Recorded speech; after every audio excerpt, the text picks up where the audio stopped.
नमस्कार दोस्तों, आप सभी का स्वागत है। आज की हमारी कहानी है बेटी पराया धन है। शादी हर किसी के जिंदगी में एक अनुभव व एक महत्वपूर्ण मोड़ लेकर आती है, पर ना जाने क्यों हम लड़कियों को शादी के नाम से कहीं ना कहीं मन के कोने में डर सा रहता है। एक तो बचपन से ही लड़की को बस यही सिखाया जाता है, तुम्हें तो दूसरे घर जाना है, तो उसके मन में कहीं ना कहीं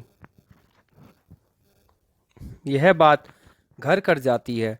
और जब हम अपने आसपास की महिलाओं को शादी के बारे में अपनी राय व्यक्त करती हैं, तो उससे और ज़्यादा डर लगता है कि शादी के बाद भी कहीं मेरी हालत ऐसी ना हो जाए, क्योंकि अक्सर लोग शादी के बारे में पॉजिटिव कम और नेगेटिव बातें ज़्यादा करते हैं। सच कहें तो शादी के बाद हम लड़कियां जिम्मेदारियों से नहीं, बल्कि उन अपेक्षाओं से डरते हैं जो ससुराल वाले पहले से ही अपने मन में एक आने वाली दुल्हन के से रखते हैं। सबको एक परफेक्ट लड़की ही चाहिए होती है, चाहे स्वयं में कितनी ही कमियां क्यों न हो। लड़की पढ़ी लिखी भी हो, पर नौकरी ससुराल वालों की मर्जी से करे या छोड़ने वाली ही होनी चाहिए।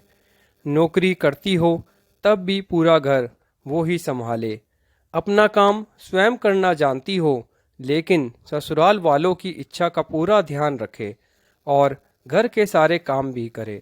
बेटे के कदम से कदम मिलाकर तो चले, पर सर झुकाकर रहे और उसकी हर बात भी माने। लड़का देखने में कैसा भी हो, लड़की बस रुई सी सफ़ेद और गोरी चिट्टी ही होनी चाहिए ससुराल वालों के लिए। और भी ना जाने कितनी लंबी चौड़ी लिस्ट है जो शादी के समय व शादी के बाद लड़कियों के लिए तैयार रहती है, और उसके बाद भी उन्हें अक्सर ताने ही सुनने को मिलते हैं। इसीलिए शादी को लेकर लड़कियों के मन में एक डर घर कर जाता है। ऐसा नहीं है कि लड़कियां शादी की जिम्मेदारी उठाने से घबराती हैं। पहले के ज़माने में भी और आज के ज़माने में भी औरत हर जिम्मेदारी सिर्फ उठाती ही नहीं है, बल्कि उसे बहुत ही अच्छे से निभाती भी है। लेकिन कभी उसे इस जिम्मेदारी का क्रेडिट नहीं दिया जाता, बस हर वक्त उसको दबाने की ही कोशिश की जाती है। और कई बार तो हम औरतों को यह काम करती हैं। आजकल लड़की कितनी भी इंडिपेंडेंट हो और समझदार क्यों ना हो, लेकिन उसके मन में कहीं ना कहीं शादी को लेकर डर बना ही रहता है, क्योंकि वह अपनी जिम्मेदारियों से नहीं, बल्कि जो ससुराल वालों की उससे अपेक्षाएं हैं उससे वह डर जाती है।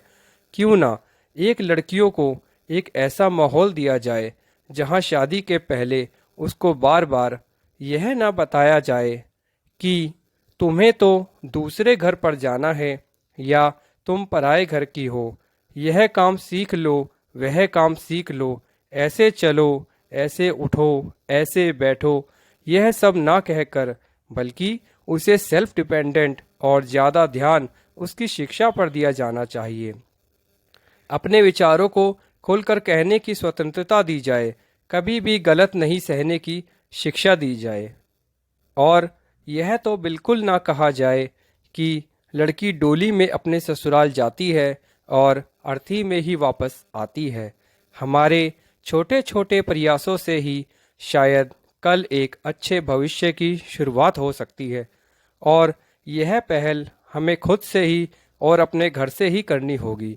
बस अपनी थोड़ी सी सोच ही तो बदलने की ज़रूरत है।